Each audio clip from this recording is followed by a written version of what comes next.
That's great, bud. Be advised, there are two more mother humpers.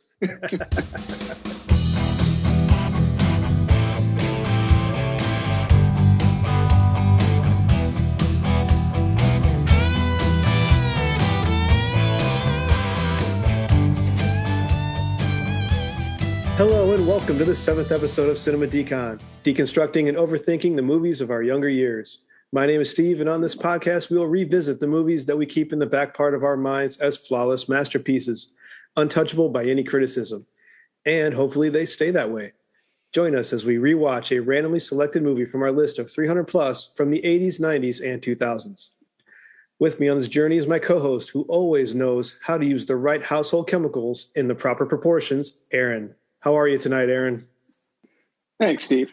You know, for a short week, it's been pretty painful with playing catch up at work, including doing a 4 a.m. cutover on Sunday morning. So I'm still slightly asleep. Thankfully, I was able to squeeze in some much needed movie time.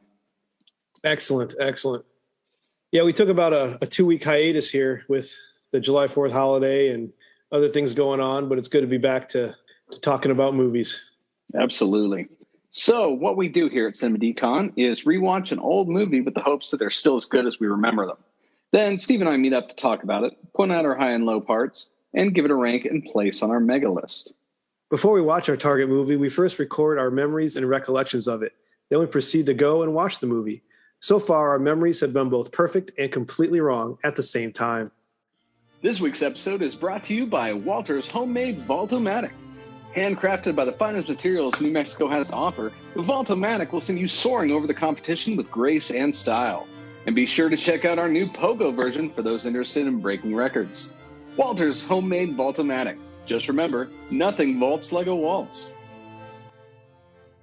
Today's movie is the 1990 horror comedy Tremors, directed by Ron Underwood, written by S.S. Wilson, Brent Maddock, and Ron Underwood, starring Kevin Bacon, Fred Ward, Finn Carter, and Michael Gross. All right, Steve. So what is your first memory of Tremors? I have vague recollections of Tremors. You know, it's part of our generation's movie lexicon, and I have seen it, but it was so long ago, and I was a kid, and I know I was terrified of it, and I've never seen any of the sequels. My recollection of what I remember is truly the Kevin Bacon standing on top of cars with his buddy. And then the guy from Family Ties the dad from Family Ties is the gun nut. And there is a scene where it attacks his basement. and I think it's like you picked the wrong basement, dude, or something. Yeah.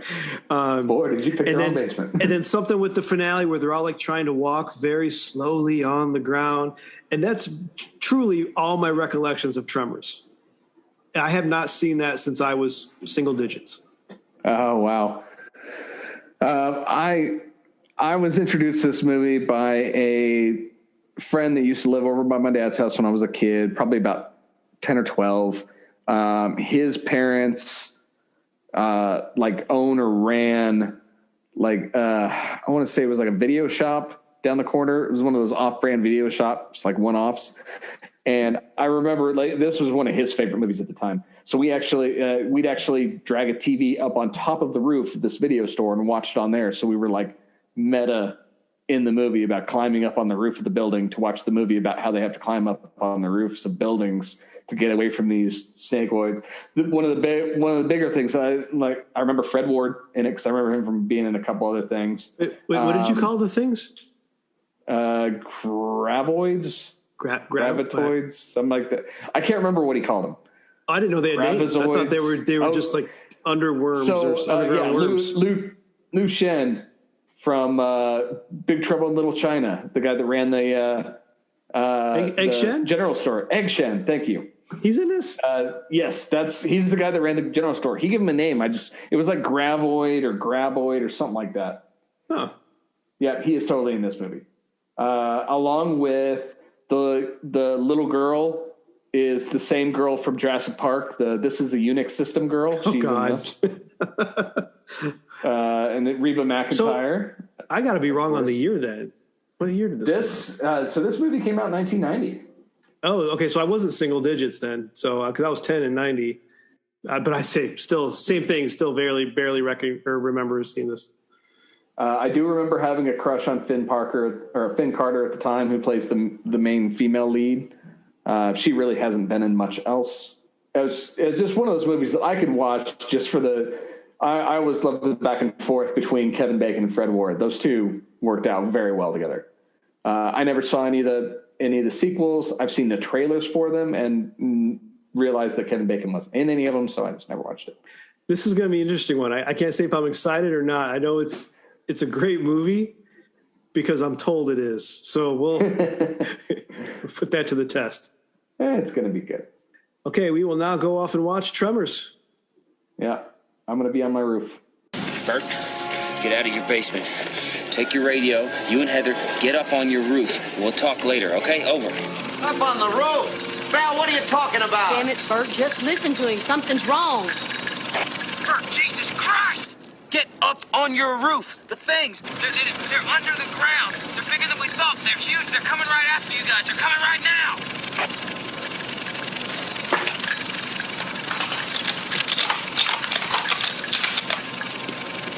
We don't see anything, Val. Now what the hell are you talking about? Over.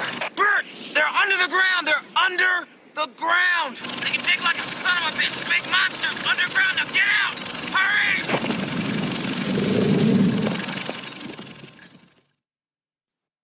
And we're back. We have watched Tremors. So, Aaron, you mentioned in the pre-watch that you had a crush on Finn Carter. Does that have anything to do with her running around in her underwear? I have absolutely no idea what you're talking about, and I resent the implication. It wasn't like I was like 10 years old when this movie came out or anything. Well, you did watch this watch on top of your roof, right? For old time's sake? Back then, when it first came out, I watched it several times. The first time I can't remember who was the first time, but one of the first times I watched it, we actually went up on the roof of my buddy's video store. So kind of got a little meta experience in there. Thankfully, the roof did not cave in, but it definitely adds a lot to the experience. And how big was that TV? Oh, God. It was a fabulous, like 15, 17 inch. Yeah. straight out of like Little Shop of Horrors quote, a beautiful, expansive 12-inch screen. It was color, though, so we got that going for us, which is nice. So Tremors opens up. We're in late 80s Nevada with a beautiful scenery, just wide open. You got mountains in the background. It's gorgeous. Yeah, kind of feel like we just came from this type of scenery straight from Three Amigos. That's true, yeah. Yeah, right from one Wile E. Coyote background to another. Yeah, it's a good double feature. Yeah, they complement each other. The Amigos would know how to handle these guys. Yeah, you got this beautiful landscape, and then you got Kevin Bacon pissing off a cliff. Oh, every boy's dream growing up. The pissing off a cliff or Kevin Bacon? Also, yes. No, I remember thinking, man, I want to go to the Grand Canyon and just piss off. It's just one of those weird things. I will neither confirm nor deny whether or not that ever happened, because I'm pretty sure statute of limitations isn't expired. But regardless. So this one takes place in the fictional Perfection Valley, Nevada, with the aptly named City of Perfection right in the middle, population 14, which is roughly about 38 to 40 miles from the nearest town of Bixby, which I believe is also fictional. I didn't actually look that one up. The place is basically a geographically isolated valley. We know they have the cliffs that Kevin Bacon was found peeing off of are on the north side, and then there's mountains on the east and the west. I have no idea what's south. They never did mention that. I'm guessing more mountains. Well, it reminded me of the little ghost town off of Fort Irwin in the Mojave Desert out there. You've got a ghost town called Calypso, which is roughly 30 miles from Barstow. The whole area that they skip over in Independence Day, that they pass right over that on their way to Area 51. But it's exactly that. I mean, I don't know what it's based off of as far as the actual screenplay, but it just reminded me so much of that because I went and toured that ghost town when I was, out there for work, but it was just like this. Who knows? Maybe that's where they shot it. I should have looked that up, but I didn't have time. Yeah. I do know that as far as scenes go, they did build the town themselves, and there's only 2 interior shots in the entire movie, which is Walt's store and Burt's basement. Yeah. Everything else is just outside in the, in the town center or out in the middle of the desert. So we've already met Val. I don't think we know he's Val yet. He's just Kevin Bacon at this point, pissing off the cliff, to which he strolls over to his truck with somebody sleeping. It ends up being Earl, but he's sleeping in a sleeping bag in the back. And Val's trying to wake him up, and he gets this funny idea by looking over at the 3 cows. And he starts jumping on the truck, rocking it, and yelling, "Stampede," to get Earl to jump out.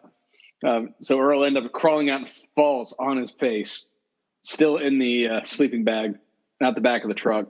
Yeah, no foreshadowing there. They call that a Chekhov's gun. The 3 creatures in the distance, and the guy in a sleeping bag, worming himself off a cliff there. No foreshadowing there. Spoilers. They got good buddy cop chemistry between them, Val and Earl. They have this rock, paper, scissors thing they do with them where Val perpetually loses. I had that too. I was putting notes every time they played rock, paper, scissors. And even the one time they should have played rock, paper, scissors, but Earl decided to give it to him. But yeah, they're like the handymen for hire in this 14-person town. I'm assuming they're 2 of the 14 because they live there.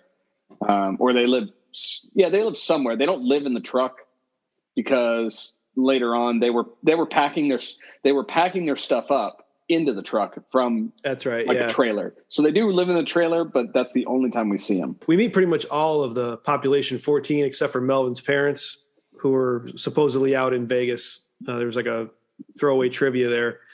They keep leaving him and to do whatever hell he wants in town. You can tell by his attitude. Yeah. Melvin's a shitbag. But then they get to work on some barbed wire, fixing some fence posts. Nice gag of Kevin Bacon missing the staple like 10 times. Cannot hammer to save his life, and then he hits it the one time. It shows right off the bat that they're not good handymen. No, which is why they're in this small town and not already in Bixby. So then they're driving around. It's like they had the 2 outstanding jobs. They had either to go over to Burt's to do the linoleum, or it was trash day. So they had to go get trash up. And on their way out there, this is where we meet Rhonda. So Rhonda is the new college student down there from, I believe, Mesa State University. Another trivia note. I didn't catch that. Yeah, all the sensors that she plants have the stamp property of MSU on the side, so I looked it up. Per the Tremors wiki, which is a lot bigger than I expected it would be, she is from Mesa State University. She doesn't quite meet Kevin Bacon's long list of requirements. Now, blonde hair, blue eyes, and legs that go all the way up, which, I mean, I'll give her some leeway on the legs. She was wearing the wrong shorts to be able to, at the time, to be able to discern that. But yeah, he's naming off all these qualifications for his checklist. And as soon as they pull up, she meets absolutely none of them. I mean, she looked like a complete dork in that first scene. Yeah, with the sunblock on the nose. I mean, who actually does that? I have never in my life seen someone put sunblock only on the joke. I've seen commercials. I've seen commercials in movies and TV shows, but never in my life have I seen someone put sunblock on just their nose. The first thing that I thought of, and I may be remembering this wrong, but the first thing I thought of was Wendy Peppercorn from The Sandlot, because I'm fairly certain she did that too. She meets all of Kevin Bacon's requirements. Also, yes. Although I'm pretty sure she was 16 at the time. I was young. I can talk about Wendy Peppercorn. That one's allowed. Yeah, she's old enough now. Yeah, wait till we get to The Sandlot and talk about that scene. That one's awkward. As far as politically correctness goes. Oh yeah, that one would totally fly today. Well, the next scene, we get to the City of Perfection. As we stated, population 14. We meet Melvin, Walter Chang, Burt, and Heather, all at the local general store, I guess. General store. Yeah, general store. Yeah. It had everything. It had clothing, for God's sake. So it was literally a general store. And they use the term city very loosely. I would say settlement. I mean, township would be close. Village. City, no. They're definitely not incorporated. Village. They have a post office because Walter's general store is also the post office. It's written on the side of the building. Fair enough. They do not have any, they don't have their own police though, but they do manage their own sewer system. I have no idea what they do for water. I'm guessing the water is all well water. Yeah. Well, they got the little water tower there that she climbs up at the end. Yeah. So there's small rainwater, reservoir there. water. And then electricity, I'm sure, comes from either a bunch of generators or is piped in. Well, later on, when the road workers bite it and the people come to check on them, there's like Cal, Nat, Nev, Cal. It's on the side of their truck, like Cal, Nevada, something electrical maintenance. So it's like those utility workers of that. So they're on it does county, reach out there, but it's county electric. But it's that's probably the one road out of town sort of scenario. Yeah. They have a scene inside of Walter's general store though, with the Pepsi machine, which is great setup. Where it's Val and Earl indirectly can be blamed for Walter's death. Yeah, I had that note too. Yeah, I mean it's real great setup where they just have he's got this old ass Pepsi machine like the old 40s logo or something, and it's like generator. And it's got the compressor in there that keeps compressor acting run up on it. That either the belts start squeaking or it gets off center and the bearings start squealing. And they basically, I can't remember. Did they actually stop it from doing it while it was doing it, or did they? No, they just throw the excuse out there at the time of, well, we've got other work to do, so we're gonna use that excuse to pass up this quick fix and just leave. And that, towards the middle of the movie, ends up getting poor Walter eaten. Yeah. Had they just fixed the Pepsi machine, Walter could have been saved. But alas. So yeah, then they've got to go over to Melvin's house with the septic truck and pump that out. One of my favorite lines, I think it was about this time when they're bitching about what they're going to do, because it was a throwback to a previous comment that Earl had said about it's like, damn it, Val, you're only thinking of today, and I'm already thinking on Wednesday. Basically saying, I'm thinking ahead, and you're just worried about right now. And then when the two are about to leave general store, I believe it's to go do the septic tank. Bert's bitching at him about doing the linoleum or something. And Val turns around and says, no, you see, we plan ahead. That way we don't do anything right now. Oh, that was. Yeah. They say that was their excuse for not fixing the Pepsi machine at that moment either. After a quick stop at the junkyard to do the trash and drink some beer out of a toilet, then they head over to Melvin's house. Oh, yeah, it's a classy place. They head over to Melvin's with They're clearing the septic tank at Melvin's house, and it's a good long shot and a good physical setup, because if you're watching it, you're not even noticing that this duct taped hose for the gigantic septic tank is looking flimsy, and it's leaking already. And then as soon as he cuts that valve on, man, they got crap all over. And they're basically, and in the meantime, right as they're starting to do it, they're basically talking about, why haven't we just left and gone to Bixby already? I'm tired of this, pun intended, shit work. And they keep finding reasons to stick around, and this getting sprayed with Melvin's shit as Melvin's standing on sitting on his porch, laughing his ass off at them. It's like, hey, dude, your house is also getting covered in your own shit, but you obviously don't seem to care. Yeah, he didn't care at all. And that ends up being the straw that broke the camel's back, basically, of them wanting to get the hell out finally. Yeah. Transitions to them packing up their truck and them leaving town. And this is where they meet Nancy and Mindy.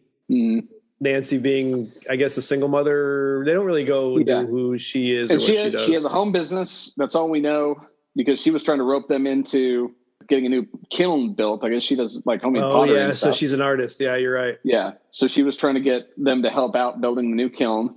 for a month's work and free beer, which surprisingly they turned down. And meanwhile, Mindy is currently at 640 straight pogos on her record. The rabbit hole. One thing I never noticed until much later in life, that Mindy is Unix girl from Jurassic Park. Yep, Ariana Richard. And this is obviously before Jurassic Park, but she had all that time in the desert to study. She did much better in this movie to me. She was annoying in Jurassic Park, but here she played her part well. And she didn't do much acting after that. She took from what I read, she took a huge break from acting and only recently had come back in. But she was actually an artist in real life. And one of the odd facts that I found was that I believe it was George Lucas actually owns one of her watercolors and has it in his office. So that's cool. That's pretty cool.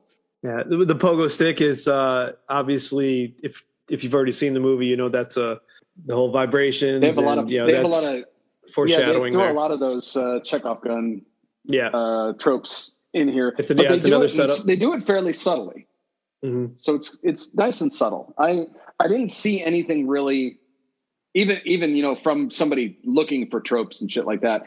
I didn't find anything that was overtly obvious. No, I think one of my trope list for this is very short. It may only be the sunblock on the nose. It's quite short. Yeah. But then as they turn down the free food and free beer and they head on to Bixby, Val makes the dumb comment of, there is nothing between us and Bixby now. Yeah. Okay. So there's a trope. Yeah, that's true. Yeah. As soon as he says that, then they notice their buddy Edgar hanging up on a power line tower. And so they pull over to try to get him down. Yeah.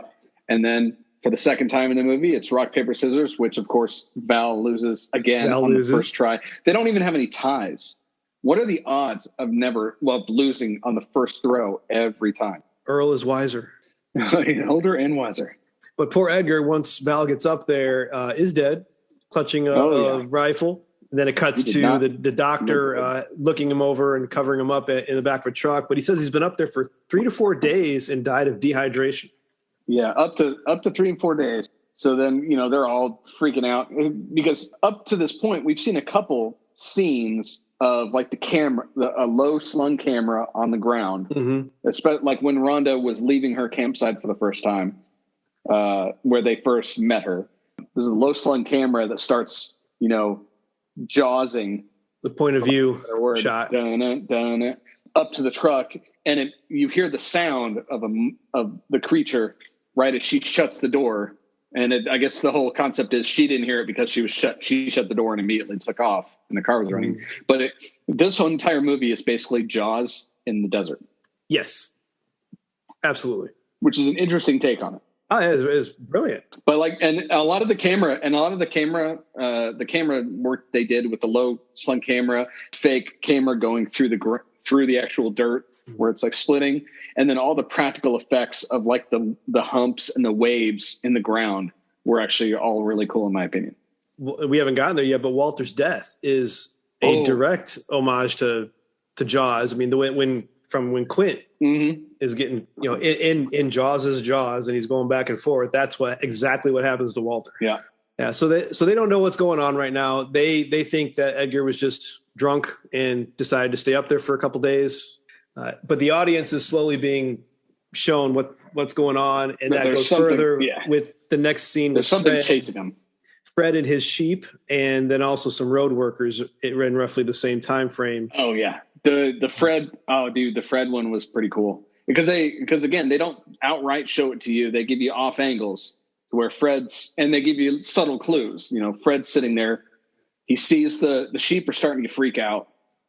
Yeah. He looks around, doesn't see anything. And he's like, all right, what the hell? And he continues tilling the ground, which of course, if you've already seen it, it's basically, he's ringing the doorbell saying, pizza's here. You start seeing the scarecrow in the background start to it starts to wobble. And you think he's going to stop because the scarecrow doesn't really make much noise when it leans over. But you think he's going to stop, and as he turns, right before he actually looks at the scarecrow, and you assume you're going to get this weird look from his face saying, what the hell just happened to my scarecrow? Boom. he just goes straight down off camera. You don't see anything. Mm-hmm. He just disappears. And, you hear the sound. It was good use of simple practical effects where you don't see anything, but you know what's going on. Exactly. You know what happens, but you didn't kind of see it. And then, I guess the boys, after talking to the doc, continue on, and they drive right past Fred's. Earl basically slams on the brakes because he sees all the slaughtered sheep. So he jumps out and he's like, what in the hell is going on? Because as far as I know, the only thing that's happened is a drunk guy passed out and somehow died of dehydration, according to the doc, being stuck on a pole. For all we know, he thought he was stuck up there, or he was disoriented or sick or something like that. So for all they know, it's complete accident. And then all of a sudden there's a whole pen of slaughtered sheep, and Fred's nowhere to be found. So they start yelling for Fred, walking around, and there's a hat. This is one of my favorite scenes in the movie. There's just that hat sitting in the middle of it. Now we know it's Fred's hat because he was wearing it, but we didn't see it actually go all the way to the ground. So for all we know, the hat's just laying there. So he walks over and he's like, why is Fred's hat in there? And he goes to pick it up. And as he picks it up, boom, there's Fred staring straight up. It's a nice little jump scare. It's well done. And then there's Kevin Bacon that pulls the hat off and he screams, what the hell is going on? They're just, what the hell is going on? They now think that there is a killer on the loose. That's slaughtering sheep and killing the villagers. And chopping people's heads off. So they jump back in the car and they book it back to town, basically. They stop to try to warn the road workers. Yeah, they stop at the road workers who are working on something, yelling at them. They go back to the town, and then they suggest that they go into Bixby and get the cops, right? And in the meantime, while they headed back towards town past the road workers, another one of the cool scenes, the road workers who's sitting there jackhammering the blacktop, basically it looks like he strikes red gold, and it just starts oozing out of the ground, circa like a red version of like it reminded me of like the Ghostbusters 2 pink slime, only red. There you go, consistency wise. I wouldn't think it's going to start dancing or anything, but and then the jackhammer basically takes off like a shark fin. Another Jaws homage. Yeah, that's true. I never thought of that. And it goes up over the hill. The cord gets wrapped around the jackhammer guy, and he gets pulled down and swept away. And I don't think we saw what happened to the second guy, did we? He got killed in the landslide. Oh, yeah, that's right. The jackhammer caused the landslide, and the rocks. Because that second road worker and Earl are the only two people to die of non-creature deaths. Because Earl dehydrated, and this guy got killed in the landslide. I mean, indirectly from the creatures, but technically, they're the only two that didn't die. Yeah, they don't. They don't get full points for that. They just get an assist. So then we head to Walter's store. We meet Hector, another villager. He's got missing cattle. Val and Earl are raving about what they've seen, and there's a killer on the loose. Phones are dead. We got to head to Bixby for police. So now that they've warned everyone, they're heading now back to Bixby on that same road. I have a note here that now it's Earl who says something. He says, "Nothing can stop us now." And then the road is blocked with the landslide, and both workers are dead. Yeah. So now there's definitely a serial killer on the loose. Yeah. So he backs up and spins like a reverse J turn and slams the back of the truck basically into the rock wall. It's kind of a beater truck. They don't care. But then it won't go forward. And he's like, well, shit, you're hung up, man. You're stuck. And after a while, he shifts gears. I'm not hung up. He shifts gears, and it finally gets enough torque to break free. He's like, told you I wasn't hung up. So now they get back to town again to tell them about the latest. As they're driving back to town, Earl pulls out this big Colt in the cab of the truck, and he makes sure that's loaded. Man, he's pointing that thing right at Val. The muzzle discipline is gone. He's just pointing at him the whole time he's driving. which is mirrored by if you watch Burt or Heather handle any of the guns. They're very they did very well on Burt and Heather handle guns. Yeah, surprise, surprise. Oh, didn't know they were into guns. Yeah, we'll get to there. Not everyone can carry. That's because they can't carry around the cannon. The fuse is for my cannon. What do you use a cannon fuse for? My cannon. Anyway, so they get back to the store, and everyone's wondering why they came back, and they're again raving about all of what they've seen. Burt and Heather are there now, and they all find the tentacle that was actually wrapped around the axle of the truck. Yeah, looks like a giant snake or eel at this point, ripped off. Burt has no fear, just reaches up in there with a shovel and grabs it right off. Yeah, it looked like it was wrapped around the axle and then clutching the rear shock. Yeah, it was biting the rear shock, so that's how it got stuck. So they literally had to rip it out of the thing, which is kind of impressive. And you got Walter, who never misses a deal. He buys the tentacle after haggling it down from $20 to $15. 4 people are dead. I'll buy that tentacle from you. Never misses a deal. And then proceeds to sell pictures of it. What was he selling the pictures for? 15? $15 a picture, yeah. 10 or 15 bucks a picture. Yeah, it was something like that. Cuts the bow, and they're like $15 goddamn dollars. There's a man who plans ahead.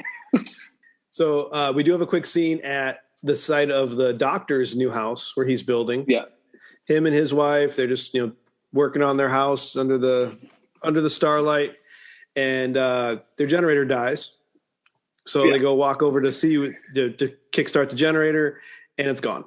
They find the cord of where the generator was. They start pulling it out, and the cord's cut. Then the generator flies in the air about 15 feet away. And as they're trying to figure out what the hell is going on, poor Doc gets sucked down. Yeah. And this is where we really start to get a good look at what the tentacles look like. Yeah. Since they've already got the reveal, we actually get to see them in action. And how badass they are, because not only do they pull down the Doc who break a 2x4 there, they then proceed to, after the Doc's wife climbs into their station wagon, they suck down into the sand the entire station wagon. Oh yeah, which is an amazing scene. I loved this scene, and particularly I like when it jumps back from the distance and you see the headlights fluttering, and you see one of them go out, and then the other one go out. So the car is literally buried, headlights straight up, all to the tune of Tanya Tucker's "It's a Cowboy Lovin' Night." Oh, okay. I may or may not have Shazammed that. I think those are the only 2 songs actually in the movie were that song and the credits song sung by Reba McEntire. That is wrong. There is another song when they come back to find the station wagon in the dirt. Oh, you're right. The Golden Oldies. I didn't know. I couldn't hear what song it was. It's a song called it's by Bobby Bear, and it's called Drop Kick Me Jesus. What in the Sam hell? You can't make this up. After the car gets swallowed, then we go back to Walter's store. The kids are taking pictures with the tentacle, and we get a lot of talk about what to do next. What are we going to do? And I don't know who makes the idea. It might be who's the guy that lost his cattle? Hector has the idea of using the local horses to take horses to Bixby, since all the cars are pretty much shot now. The only available road is that Jeep trail, which the only people that have the car at that point that can make it is Burt and Heather, and they've already started driving around. Oh, not yet, because I got a note here, because you got Reba McEntire talking a lot in the store, and I have a lie here. A lot of her lines are ADR. They're additional dialogue. You can tell. I don't know, maybe it was her accent or whatever, but her mouth wasn't matching at all. It was her lines were off screen. But they have the idea to take that, and when they're leaving on the horses, she says, "You guys want to take one of our Browning automatics?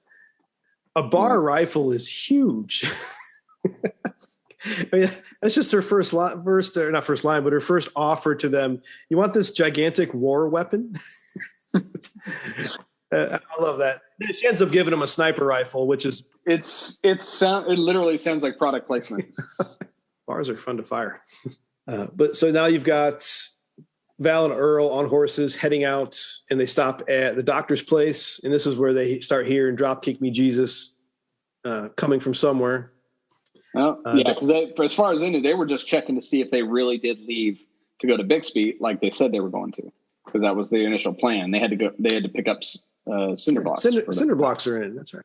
I want to say, if I remember correctly, when I first saw this, I didn't know what a cinder block was, because I'm like 9 or 10, and I swear to God, I think I thought that that it was somebody's last name, like they were going to go meet friends, the family Cinder, Mr. and Mrs. Cinderblock, because she's like, the cinder blocks are in. I'm like, oh, the cinder blocks, and I expected him to say, I hate those guys. That's as soon as he said that, I'm like, holy crap! I think I thought those were people back in the day.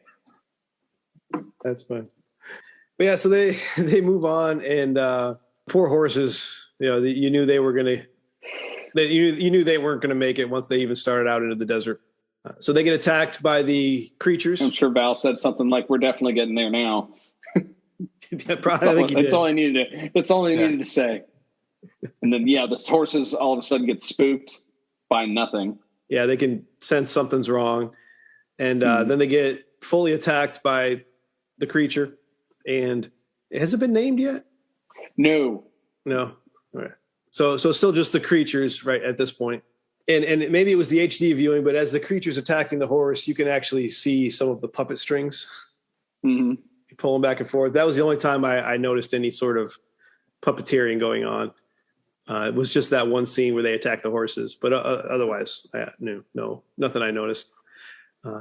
But then Val and Earl, they run away, and they actually kill their first creature. And that creature had to be moving because they're running away, and they jump into a waterway in the desert. Yeah, that's a concrete waterway. And the creature runs smack head into the waterway and kills itself. And that sucker had to be moving at some speed, because we've already seen a jackhammer not kill it, and later on we see a pickaxe to the head not kill it, and just that thing had to be moving at some speed to actually knock itself out to death. Yeah, let alone one was able to burst through the cinder block wall of Burt's. That's true. Yeah, later on he attacks the rec room. So this one literally, and my theory on this is it knew the wall was there when it burst into Burt's place. It had no idea the wall was there. That could be when it was chasing them, so it was going way too fast. So because Burt's wall, it hit it a couple times. Yeah, it softened. So it was going slower and basically ground itself through. But regardless, this is where it finally bursts out of the ground, and we see what it is. This huge thing that has the tentacles that we saw coming out of its mouth is basically like multiple tongues that hook you and pull you in. Yeah, right as they actually run into Rhonda, who's out there in the desert as well. So she gets to see this as well. Yeah, she strolls up. It's like, hey, did you guys notice anything weird? She was like, what the hell is that thing? And Kevin Bacon, I found the ass end. Oh yeah. Earl and Rhonda are pulling the wall apart down where it broke through to see the thing. It's dripping with this orange bloody goo and everything. Meanwhile, Kevin Bacon is up top digging it out, and it's a good 30, 35 feet. You think? Probably about that. Yeah. And he's like, I found the ass end. It's like, holy shit. They can see that it's got no eyes, it's got no nose, it's subterranean. So then Rhonda, the voice of science in this movie, is basically explaining it to them and the viewers. I want to say it was really a good choice to make her a seismology student. They could have made her anything regarding the desert, but to have her, study, seismic movement and earthquakes, whatever, because then that character trait allowed her to say, hey, my readings show that there are more of these because things happen simultaneously. It's a good way to show the number of enemy that are out there. That was a good character choice on her.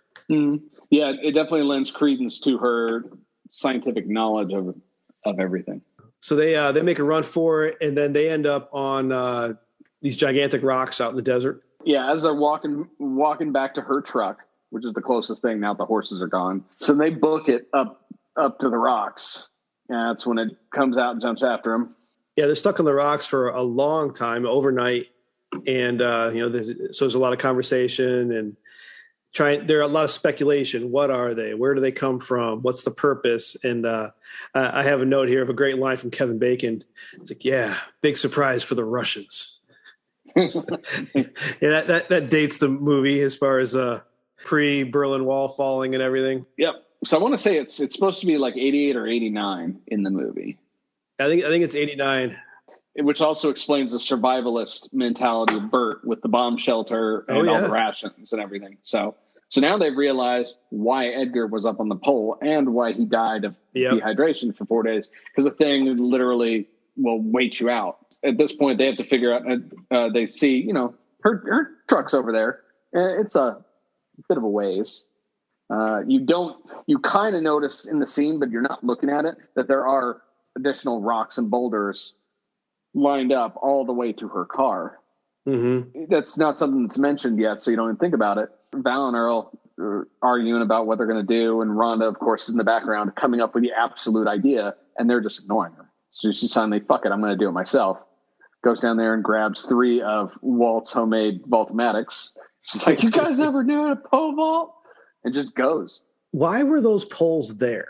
I don't know. Because they wouldn't be for like fence posts or anything. Yeah, they're too tall. I just wonder why are those things even there? They're not, and they looked like they were wood, so they wouldn't be like electrical conduit. So I don't know. There for plot armor. Yeah, they do make it to Rhonda's truck. She reaches in and hits the gas with her hands and steers. But Kevin Bacon has a nice solid right hook on one of the tentacles. Yeah. It was just a nice punch. and then Rhonda's literally driving, stepping on the gas, no steering wheel, no sight or anything. And those two haven't even realized it, so they're just still sitting in the back until she's trying to they're celebrating. Can someone help, please? Because you could see in the background scenery, she starts out on the road and then obviously misses a turn because nobody's steering.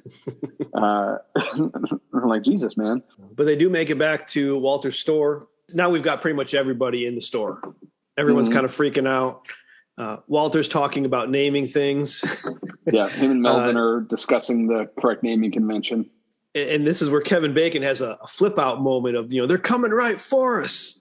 He picks a map up off the wall and he just starts pointing at random places on the map saying that, they've trapped us in this valley. We got to get out of here. Yeah. And he literally points like, here's the dock. Here's Fred. Here's where we found Edgar. Here's the construction workers. And it's literally a straight line. I'm like, yeah, it is the one time you actually see a map of what the city perfection and the valley looks like though. Yeah. And throughout all this, no one's even thinking about poor Mindy. Oh, no, she's still going around trying to double her record. Yeah, she's out there on a damn pogo stick. Somebody said, where's Mindy? And Melvin's like, oh, I saw her. She's just playing in the street. And I'm thinking, did you not just completely miss the conversation we had? I mean, let alone without even the whole underground creatures thing, before all this, they thought it was a serial killer. Yeah. So even still, why is Mindy out by herself? Yeah. In the middle of this ghost town with headphones and a pogo stick, so she can't hear anything anyway. And it's good to note the only people that aren't here at the time are Burt and Heather, because they're out looking for Rhonda. So they're out searching, for regular prey, like just giant snakes, and driving around. And they can't raise them on the radio because apparently he didn't take his radio with him. So they notice that Mindy is out on the pogo stick, and our hero Kevin Bacon sprints across the town, spears her just in time into the ditch as her pogo stick gets sucked down into the ground, and then the pogo stick shoots up out of the ground like the generator did behind them.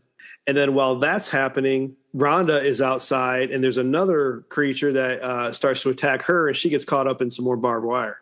Yeah, she gets hooked on barbed wire, and then as the thing comes out of the ground, it basically rolls her over, so she gets her entire legs wrapped up in the thing, and the graboid which has been named by now, hooks onto one of the fence posts that's on the barbed wire and starts pulling it in. So now, she's getting really eat up. Yeah. Now everybody knows it's real. Yeah. So, that these things they're out to get them. So you got Melvin, who's in like an outside shed. Mindy and her mom ran back to their house. You have the other guy, Nestor. Yeah, Nestor, who I think is still in the shop by this time. Or no, he ran back to his trailer. He ran to his trailer. Whereas Miguel and Val, Earl, Miguel, and Rhonda, after she strips to get away from the barbed wire, 10-year-old me's favorite part of the movie. But Walter gives her some clothes very quick. Hell of a guy, Walter. After Val treats her with like iodine, treats all the cuts on her legs with iodine, while Earl just literally stares there and laughs at him for being awkward. Mm-hmm. And then right as all this is happening, the Pepsi machine acts up again. Yeah, this is where my note is. Walter would be alive today if they'd fixed the damn bearings in the Pepsi machine. Yeah, so that Pepsi machine acts up. They jump on top of it, trying to quiet it down, do something, but it's too late. The creature has been summoned and bursts up through the floor, and poor Walter is the one that gets caught, and he dies a very gruesome Jaws death. Oh, yeah. I mean, that one was gruesome. I mean, because up till now, all the deaths have been either off screen they've all been off screen, really. That was the first one that was shown. Yeah, everything's been off screen. This is also precipitated by one of my favorite cool practical effects of the movie, which was as one of the grab boys was going under the, I guess you can call it the patio or the decking on the outside of the general store, that was all wood planks. So the wood planks just all wave all the way through it. I thought that was really cool. Yeah, that was neat. The dirt's one thing, but that little wave thing was pretty cool. But it's at this point that they all are like, well, shit, we need to get higher ground. So Val and Earl are already by the Pepsi machine, so they jump on top of it. Rhonda's in the middle of the store, and Hector's also over there too. Rhonda's in the middle of the store, so she jumps on the shelving in the middle. And this is when Val sees the hatch to the roof. He's like, well, let's everybody get to the roof. So they all start moving that way. The grab boy thing, of course, can still hear him, and it ends up dominoing over the shelving for Rhonda as she gets knocked off the last one and out the window, right as Val and Earl jump up to the roof and run out to see what the hell happened to her. Thankfully, she got knocked out of the window right near the water tower and was able to climb up onto it real quick. As they all climbed up onto the water tower and the roof, and they start yelling to the others, Melvin and everybody else, get up on your roofs, get up on your roofs. Why in the hell were the others against getting on the roof? That was just a weird, to me, it seemed obvious, duh, get higher. Yeah. But Melvin's like, why? And then it shows Mindy and her mom throwing their hands up. Like, why would we do that? The only thing I could think of is like maybe Mindy and her mom and maybe Nestor couldn't hear him. Melvin, of course, being maybe just Melvin's an idiot. And Melvin's an idiot. But one thing I liked about the end of that particular scene was it starts to cut over to Burt's bunker, where you've got Reba McEntire with binoculars. It's a great shot because it's a long wide shot going from left to right. It shows the water tower and Rhonda, Walt's store, and those guys up there, all the way to Nestor and then Nancy's house. Yeah, it shows that everyone's there, and then a confused look on her face. And Heather's like, "What in the Sam hell?" And she starts trying to tell Earl about it, or Burt about it too. She's like, I don't know, something's going on over there. Everybody's up on the roof. Before that, Burt jumps on his CB, try to raise Walter, to which they have to lower Kevin Bacon down by his feet through the window to grab the thankfully cordless CB. Otherwise, that would be a very annoying conversation to have to stay hanging there. We don't need power. But yes, it's wireless. Egg Shen, he knows things. As Val's trying to tell Burt and Heather to get up on the roof, Heather's not listening, and she starts their bullet polisher or a case polisher, which of course is very loud. Yeah, as that thing starts spinning, making noise, and they see the dust trails of the 3 graboids like book it, or at least one of them book it towards Burt. So he tries to warn him again, and he can't. And now Burt can't hear him because of the damn machine, which leads to one of the best scenes in the entire movie. Oh yes, yeah, because as you got the conversation between Val and Burt over the CB of Val trying to tell them that these things are underground. They're under the ground. They're under the get out of there. Ground. And as that's happening, you get a graboid start to pound the outside of the bunker. Yeah. Or rec room. I love that he calls it a rec room.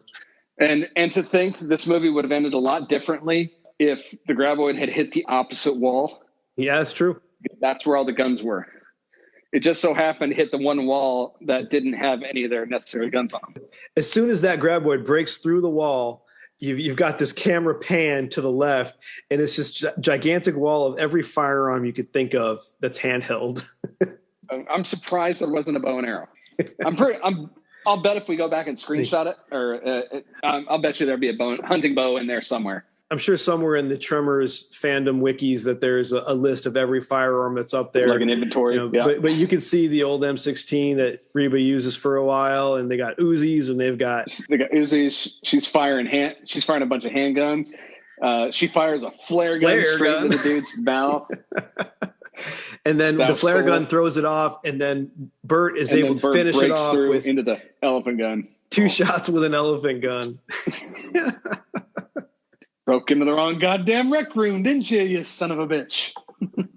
Oh, it was a great scene.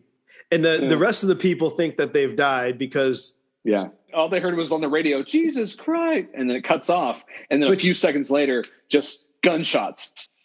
Once that's done, then you get on the CB coming back, them saying, we killed the mother. We got them. We got that mother humper. Yeah, mother humper. That mother humper. It's like, that's great, bud.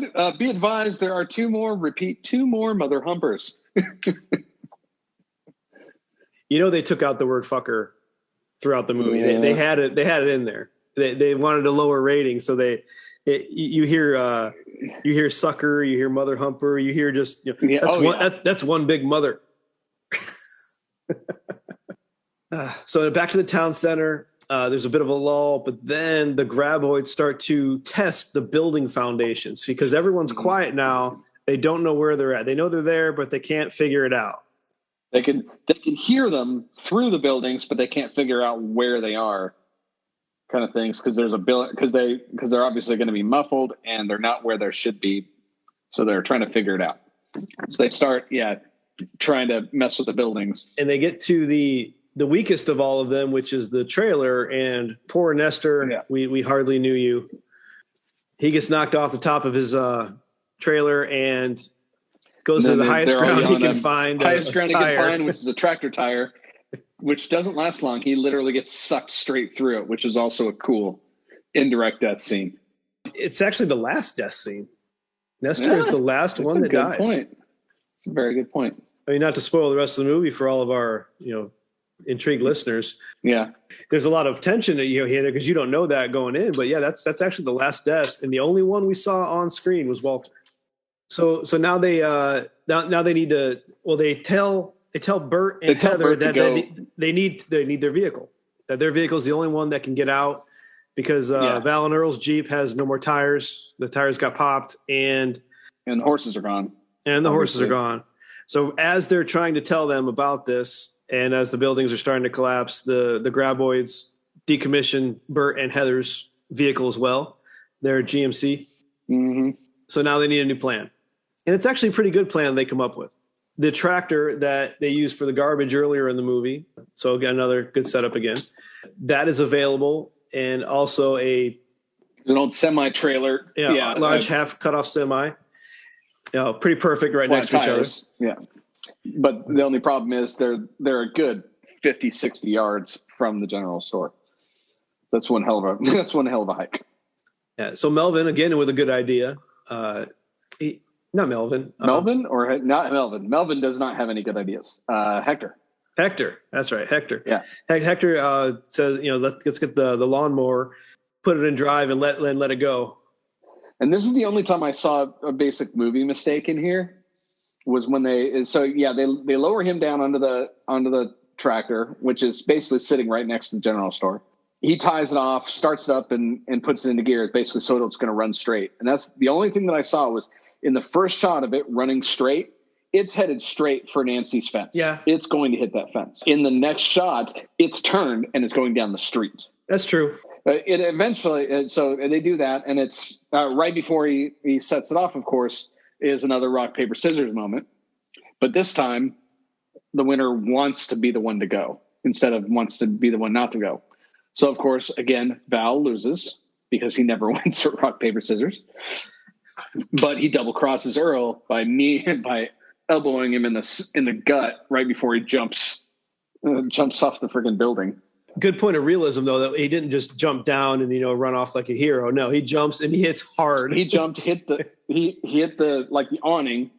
It threw him off balance. He lands on his ass. He's like, "Oh shit!" Yeah, he's kind of the realization of I should not have done that. Yes. So that was good, and he starts booking it. And of course, he gets maybe halfway there, 3/4 of the way there, and the tractor acts toppled, which causes the engine. So now, of course, they stop following it. They can hear him, and they book it towards him, and he is not going to make it to the cat.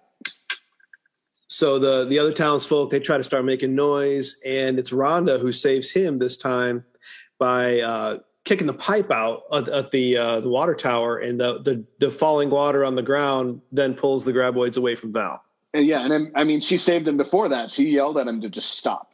That's true. Like as he's still running, he just tells him they're coming. Stop. Don't make a sound. Don't make a move. And he does it in time to where they know the general location of him, but the little snake, the tongue things pop out of the ground and they're searching.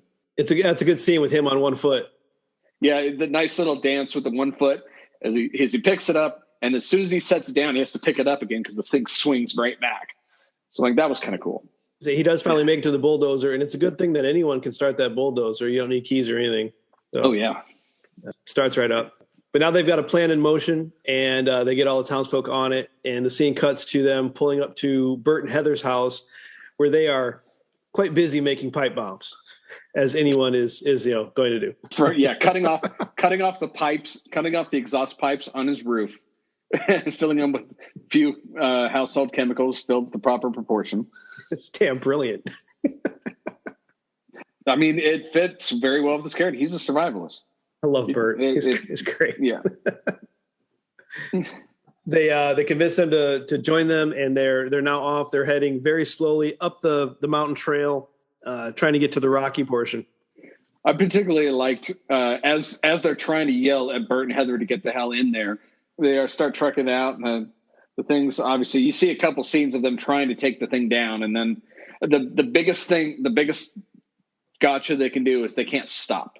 They stop for too long, then the thing starts digging out from under the cat. So as long as they keep moving, it looks like they're going to be okay. So they're trucking along, and someone's like, "Where the hell are these things?" And they point out and like, "Okay, well, we see the 2 dust trails over there." Val, it's like, "What the hell are they doing?" And Val was the nice little line: "Is I don't care what they're doing as long as they're doing way the hell out there." Yeah, they're borderline premature celebration here as they're making their way. They're at the 10-yard line, about to drop the ball. Yeah, the graboids have dug a trap. The bulldozer hits the trap hard, goes in head first, and they can go no further. So now they're stuck in the back of the semi for a bit. To which now the things can dig out the semi and pull it under, so they can't stay in the semi because it's going to sink. Yeah, they start. Val and Earl start firing at the things. Meanwhile, Burt pulls out one of his pipe bombs. He's like, "Hungry? Try this." And I like how he lobs it. He just got the little basketball throw. I was like, "Try this." Everybody down. And then boom. And it wasn't, and the other thing I liked was those explosions weren't like the Hollywood explosions. It wasn't huge fireball or anything. It was. Yeah, the graboids are not made of propane. Yeah, propane and propane accessories. It was a real like a concussion type explosion. All dirt and everything. Looked good. And of course these things, the science behind it, and movie science behind it is, since these things are so sensitive to sound that much of an explosion actually hurts them, and they have to get away because of the reverberations. That's the theory that Rhonda comes up with, is that not that it scares them, but it actually hurts them, and they have to leave until the reverberations die down. Exactly. It's an instinctual thing. They have to get away from the sound.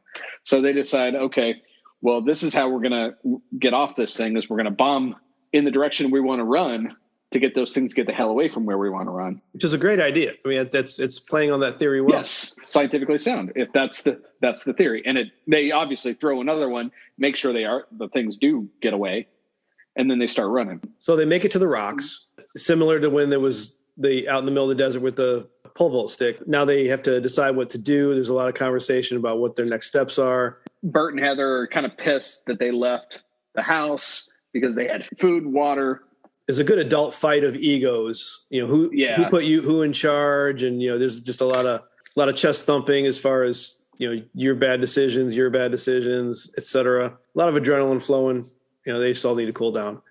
And after they wait for a while, Earl has a great idea for bomb fishing. Mm-hmm. Takes one of the pipe bombs, puts a long string on it. I don't know if they went with a longer wick or what, but they modified it somehow.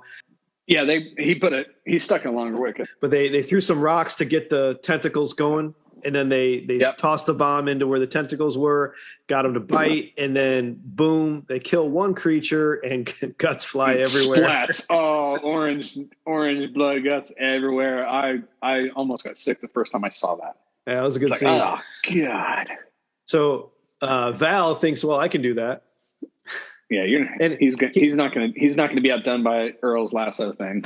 But he technically does do it. It's just that these creatures are smart. They adapt very quickly. And so when he gets the creature to bite, the creature then spits it right back out at him, and it just so happens to land right on their bag of bombs. Yeah, it bounces off the rocks. So it lands on the bombs, right? Everybody scatters to either get to the other side of the rocks, or in the case of Rhonda, Val, and Earl, they run off the rocks onto the dirt. And then, all the remaining bombs explode, except for the one in Val's hand. Why was Val? I didn't notice. Why did he have a bomb? Did Val pick up another one? I don't know. Yeah, when did he pick up another one? I'd have to see that again. And why would he have another one? The only thing I can think of is it was already laying there, and he grabbed it on the way out. Had to be. I didn't even think about it at the time. But yes, so Val's got one bomb left. Rhonda has the lighter, and Earl is just out there with him, and they're all standing still in the desert. Yeah, everybody on the rocks is telling him, why don't you run back, throw the bomb so you can run back? And he's like, yeah, but then what? Then we're stuck, and we're going to die on the rocks. And then that's the other thing, is the thing plays possum on him. It jumps out of the ground, and then everybody starts making noise on the rocks. Yeah. Even Burt jumps down on the ground to try to trick it, and it just sinks back in. Yeah. But you don't see it move. You don't hear it move. So Val, picks up that, nope, it's just playing possum. It's waiting for us to move. And did you notice that the location for the end of the movie there was the same location at the beginning? The rocks? Yep. So at the beginning of the movie where he had the stampede joke, the 3 cows, and just that was the joke, they're at the exact same location as where the movie started. The same rocks that are next to the truck from there. And so Val's idea is just to lead him towards that cliff that he was pissing off of at the beginning. Now, I have a weird thing about that. The cliffs are all on the north side. They should have been going straight east or straight west to the mountain. So to me, the cliffs are on the north. That means that the mountains are the east and the west. The road out of town's got to be south, right? Or at least east or west. So why the hell were they out all that way in the first place? Well, in the town of Springfield, you've got the murder horn and then the last bridge out of town, and that's already been destroyed. I was elected to lead, not to read. They should have turned at the tire fire. Knew I should have taken that left at Albuquerque. That's one of the only other things where, yes, it makes sense. It's great that they landed out there, but why were they way out there? Oh, I just assumed that where they were, that's where the fence and that cattle were grazing earlier in the movie, and the dirt road into the mountains goes right by it. I didn't. And maybe that's it. Maybe the Jeep trail is off near the end of that. I don't know, but it just ends up being lucky. So we have Val. So Val's running. Yeah. So Val's like, Val just takes off And as soon as he takes off, the grab boy jumps out of the ground, which causes Earl to freak out and take off. And they're running, and Val's like, I got a goddamn plan. To which, they're running for a good bit. And while he's searching his pockets, and he's like, where is it? Where is it? Cut back to Rhonda, who hasn't moved yet, who realizes she's got the lighter. She starts running after them. With the time passage there, she should not have caught up to them nearly as fast. If anything, she should be behind the graboid at this point. But somehow she immediately catches up to him. Well, Val's plan was missing a key element since he didn't have the lighter. Yeah. Great plan, but you didn't have all the resources, man. Yeah. That's why you need a PM. And then Earl follows them for no apparent reason other than, buddy support. Yeah. And running away from the thing. So they run and they get to the, I hope it's a good plan, because you see, this is the point where you see where they are next to the cliff. Yeah. And they're running straight for the cliff.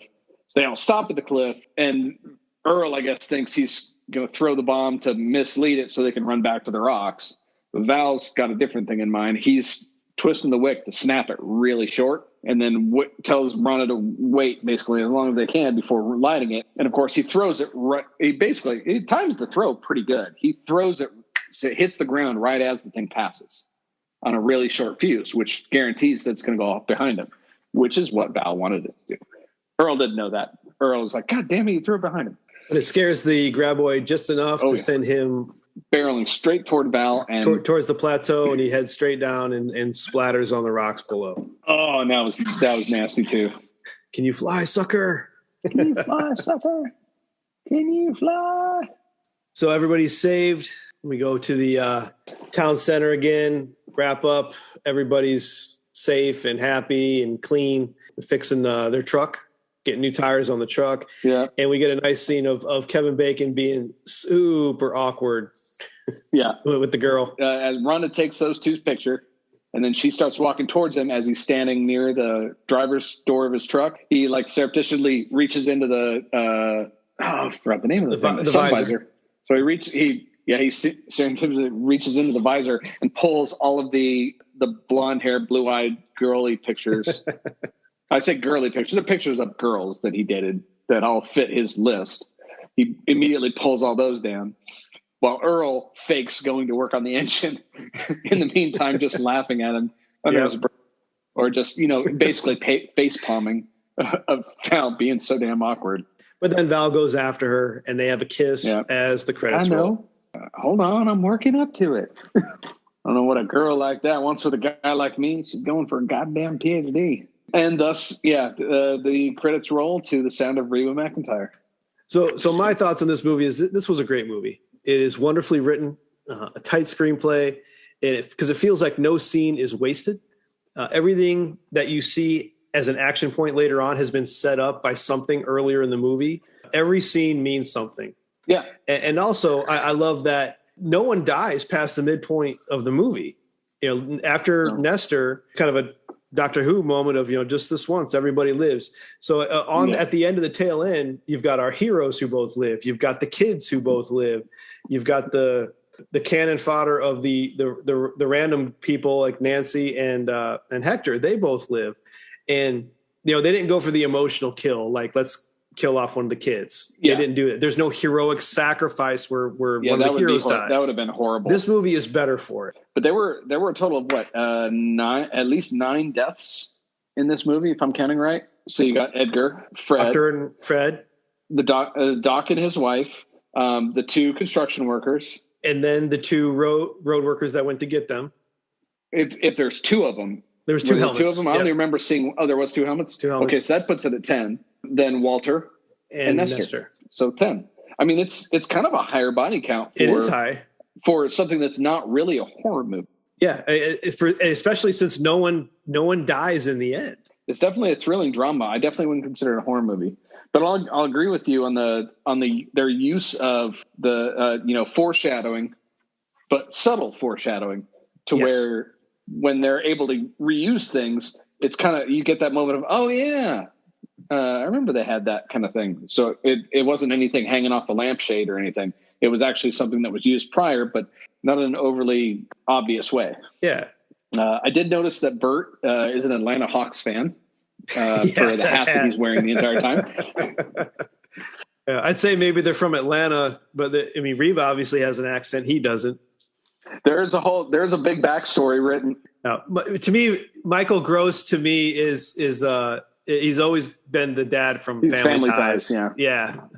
The hippie turned yuppie. Okay. And while Kevin Bacon and Fred Ward are the star of this movie, he is the star of the Tremors verse. The Tremors saga. Yeah. So I was corrected online, not really corrected. I was educated through social media online when I, posted that we're going to be doing Tremors next. I was educated that there is a whole Tremors universe of 7 films and the series, and Michael Gross is all in. It's his thing. It's his baby for like 30 years. And that apparently these studios are trying to take it away from him. Apparently one of the next movies was going to be Tremors Down Under with Michael Gross fighting them over in Australia. But the studio took it back, and there's currently a battle going on with this. Mm. And the Tremors fan base are loyal and rabid. They love this franchise. And I can admit I have never seen any of the other movies, or I may have caught maybe 10, 15 minutes of Tremors 3, if I recall, maybe 15 years ago, a long time ago. But because, they came out quick. I want to say Tremors, this movie was 1990, wasn't it? Tremors 3 was like 94, 95. Well, while we're on the Tremors saga, here's what I want to do. We're going to take turns, and we're going to Google, Tremors 2, Tremors 3, Tremors 4, and just the Google synopsis. We're going to read them. I'll start with Tremors 2, and we're going to see how crazy these get all the way up through 7. All right. So Tremors 2. After spending all the reward money from his first encounter with the giant man-eating worms called graboids, Earl Bassett agrees to hunt more of the deadly creatures at a Mexican oil refinery for $50,000 each. Knowing that he cannot face the monsters alone, Earl recruits Burt Gummer, another veteran of the incident in Nevada, to supply the firepower. There is only one problem. The graboids have now evolved to attack from the ground. Oh, dun, dun. Yeah, they of course have to evolve. Tremors 3.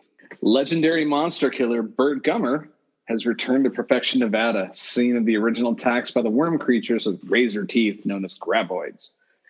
Sure enough, the creatures attack again, only now they're split into graboids, shriekers from Tremors 2, and a new mutation known as ass blasters, which are propelled into flight by combustible flatulence. It's up to Burt, Jack Sawyer, and other locals to save their town from destruction. I think we might have already hit the pay dirt on this bit.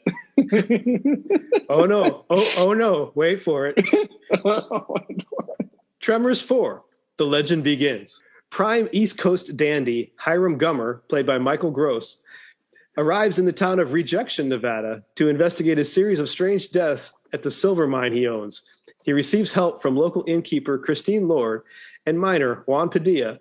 But when it turns out that gigantic killer worms that burrow underground are responsible for the miner's death, Hiram decides he better call an expert gunslinger, Black Hand Kelly, to save the day. So this one, they go back in time. Or it's a prequel. Yes. Yeah. Also, yes. All right. Tremors 5. Survivalist Burt Gummer and his new sidekick Travis, played by Jamie Kennedy, are hired to track down an ass blaster. Yes. Are hired to track down an ass blaster terrorizing South Africa. So now we're going internet. This is at like MIB International. As they engage in battles with the aggressive creatures, they discover an even more lethal creature. It's mutated again, apparently. Tremors 6. A Cold Day in Hell. Burt Gummer suspects that giant worms are being utilized as weapons at a research facility in Canada. He soon finds himself in a race against time to create an antidote from one of the creature's venoms to save his own life.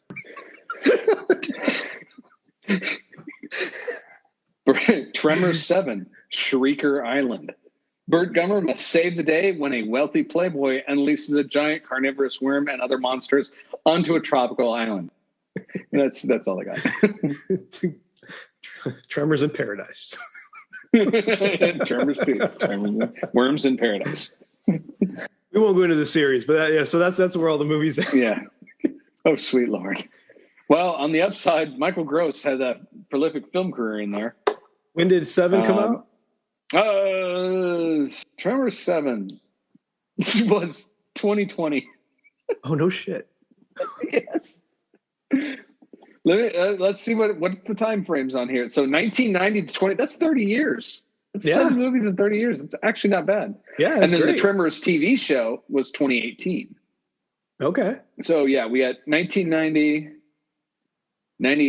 Tremors 2 is 96.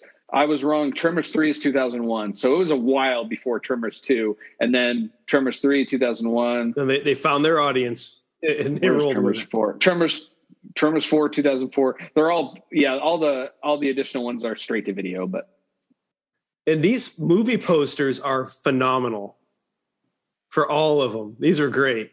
I'll have to post about that. Just a little collage of all 7 of these pictures. These are great. So who from this movie would you like to recommend for the Cinema Decon Hall of Fame? So I was at a tie on this one. I would say the obvious hint, like Kevin Bacon, and that's mostly because he's the more well-known one on there, but I'm not going that direction. I like Burt. I really do like Burt, but I got to go with Fred Ward, him being the yang to Kevin Bacon on this one. I think the dialogue between those two, character-wise, were really good and kind of made the movie. And so I kind of like Fred Ward in this one. See, my vote is for Kevin Bacon. I don't think this movie happens without him. And yet all these 7 other ones, the 6 other ones do. The story happens without him, but the movie is not as successful as far as the cult status it achieved. It's Kevin Bacon's I'll give you that. Charisma and his character. When I think of Kevin Bacon, I think Footloose and just he's kind of smooth. He's a ladies guy as well. But here he's awkward amongst Kevin the ladies. Bacon is a redneck. No, I don't. And I think that he makes this movie. I think that I think it should be Kevin Bacon. I can get behind that. Awesome.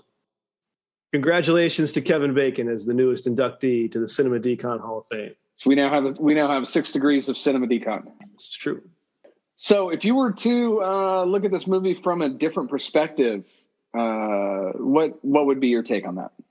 This one's hard to answer because there's such a small cast and such a, and you can't really say from the antagonist point of view because they're worms. Yeah.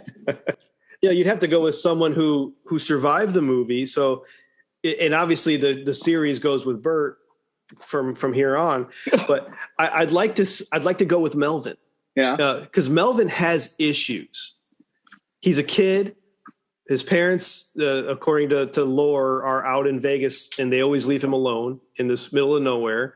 He's scared crapless, and he's a kid. So what is he thinking? What's going through his head? How old is he supposed to be in this movie? I would assume a teenager. Where does he go to school? I want to know what Melvin's deal is. We're assuming this is summertime. So I had a little issue with that. My first thought was Mindy, because for half the movie she's just pogo sticking around with headphones on, so she misses an entire movie. So the start of her story is literally being tackled by a grown man in broad daylight off of her pogo stick in the middle of the thing. That's got to be traumatizing in itself. But I had a much better idea. So this only works from a time frame of right about when they get the cat and start heading over to Bert's house. This is when another county official comes into town to try to check on the first county officials. So I think, this is from their perspective. They just roll into town and all of a sudden they see their coworker's car open, 2 bloody helmets on the ground. They see the bloody helmets of construction workers that drive into town, which is deserted.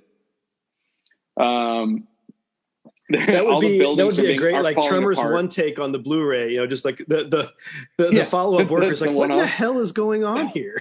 And then all of a sudden, you hear gunfire and explosions coming from up north in the cliffs. You have no idea, and the guy's probably like, "What the shit are these people doing?" So that's my thought on that. I'm going to guess I know the answer to this one, but as the father figure, would you recommend this movie for your kids? No, I had to watch this one on my own this time. Kids were not involved, which made it harder to watch, definitely. I enjoyed it immensely, but I don't think they would have reacted well. I would say, it's PG-13, but I watched this when I was 10. It does have a lot of gore and fright, and so I would wait till at least 10 or 11 before letting them watch Tremors. I would say a lot of things would have been saved if these people all carried walkie-talkies with them instead of having to yell across town. I'm surprised with no like inner town phones or anything, which obviously there's no need to. But like walkie-talkies, you'd think that'd be kind of an obvious thing. There's the two people that have CB radios and maybe the doc, but like walkie-talkies, I'm surprised they don't have, because today's technology, this movie would be entirely different. I mean, with cell phone and internet, it would change the story dramatically. Even a satellite phone, where they could call for help. That's it. And I would say I'm fairly certain sat phones might have been a thing during this time. It's probably just hugely expensive, and nobody in the town of perfection could have been able to afford those. Now Burt would have probably put a second mortgage on it just to do that. But I think that his biggest thing was he liked the isolation. So that's true. That was why he mentioned that. That's why they settled there. To get the fuck, because he hates people apparently. As far as a different version of this movie, I can't picture one.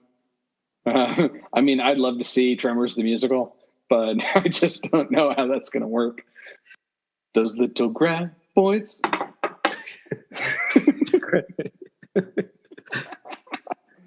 Dr. Zayas. It just makes me think of Little Shop of Horrors. If they can pull it off, so can we. That's true. Yeah, because the original Little Shop of Horrors was a horror story. Oh, yeah. And darker. They turned that around. I could imagine a darker version of this, but I don't think it would be as good. It's the humor that helps make this movie good. And it's not so much campy humor. It's, I don't know, redneck humor, I guess. Yeah. If they made Tremors today, it would be gory from Death One. It would be, stupid characters in your face making stupid decisions. It would be like it would be like the Piranhas or Sharknado movies that make it really stupid. Exactly.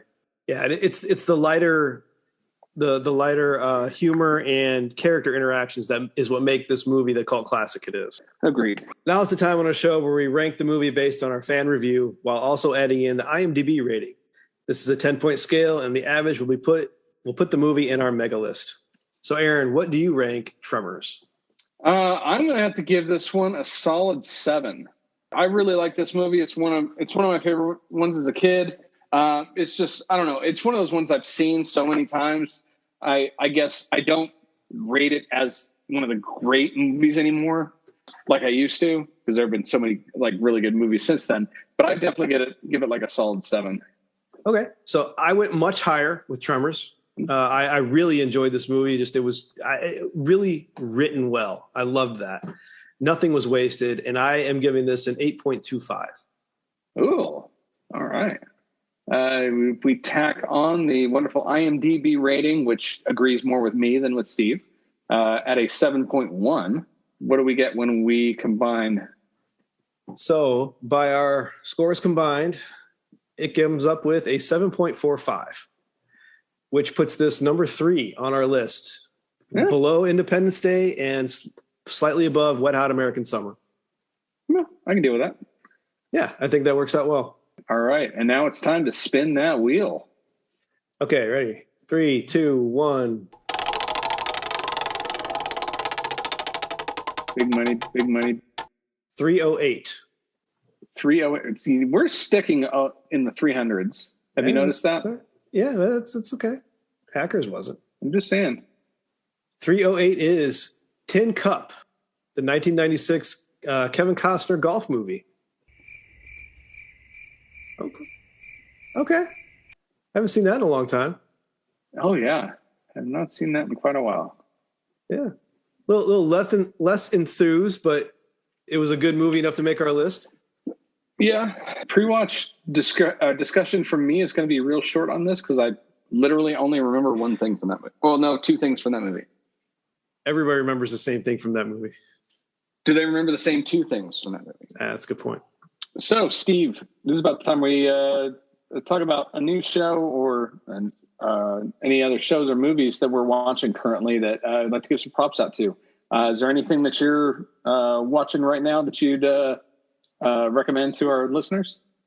So my media pitch this week is not necessarily something I'm watching. It's actually another podcast that I've been listening to. Had some time in RV trip over the break here.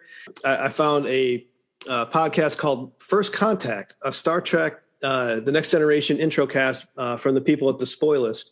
I love it. It's they're going from episode 1 and they're halfway through season 4 right now. And they have 2 guys that are Star Trek fans and 1 guy that is watching it for the first time. And it's a good introspect as far as it's actually a cool idea. It is. Yeah.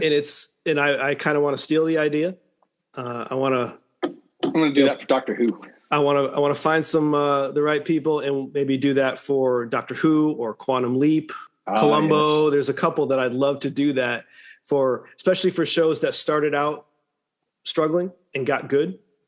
Especially, and you get someone that has never watched it before and has been told that this is a great show, you need to watch it, and then they see their baby steps of the show and give their honest opinion, like, yeah, that's not good.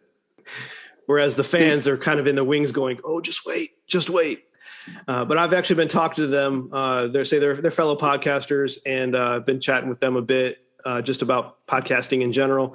And good guys. So I recommend it. It's a podcast from the Spoilers called First Contact, a Star Trek intro cast. Awesome. But only listen to that after you listen to us. Agreed. Yes. It's good because you got to have standards. So, Aaron, what are you watching these days? Mine for this week would be a relatively new show that is on Sci-Fi called Resident Alien. It stars America's sweetheart, Alan Tudyk, from pretty much everyone fame. And Alan stars as an alien who basically crash lands his ship in the middle of the Rocky Mountains outside of I can't remember the name of the town, if it was a main town or if it was a made-up town, but outside of the small town in Colorado in the Rockies in the dead of winter. And basically the first person he runs across, he basically kills him and shapeshifts into his body or projects has this like body projection. So he looks like this guy who's happens to be Alan Tudyk. He's basically up there he's spending the entire winter just going out trying to find his ship. And then it just so happens the guy that he is portraying is a doctor. People in the town know lives up there. The doctor that actually works in the town gets murdered. So the cops run out there to recruit him to become the new town doctor and also to help solve the murder. Seeing Alan Tudyk playing an alien trying to interact with humans, but just he does a wonderful job of playing this weird alien. And as a funny side note, 1 in 1 million or 100,000 people are immune to his shape-shifting effects and see him who he is. So there's a kid in town who absolutely sees him. It's like the mayor's kid who can see exactly what it is. And they get in this good, like, tete-a-tete kind of fight. So it's pretty funny. Yeah, it's good. It's a pretty good show. I think it's just the one series or the one season right now, 10 episodes, about an hour. I'm sold. All right. Well, that's all for this episode. As always, we thank you for listening, and we hope you stay with us through this little experiment. What did you think about Tremors? Let us know on the socials, and we'll be sure to tell you how absolutely wrong you are. Please don't forget to subscribe and leave a review or rating wherever you listen. They really do help the podcast. Check out our website in the show notes to see the full list of movies we'll be covering and our rankings thus far. You can also visit us on our Patreon, where we will try to post some random outtakes and our pre-watch before the final cut. Pre-watch. All right. We'll see you next time on Cinema Decon.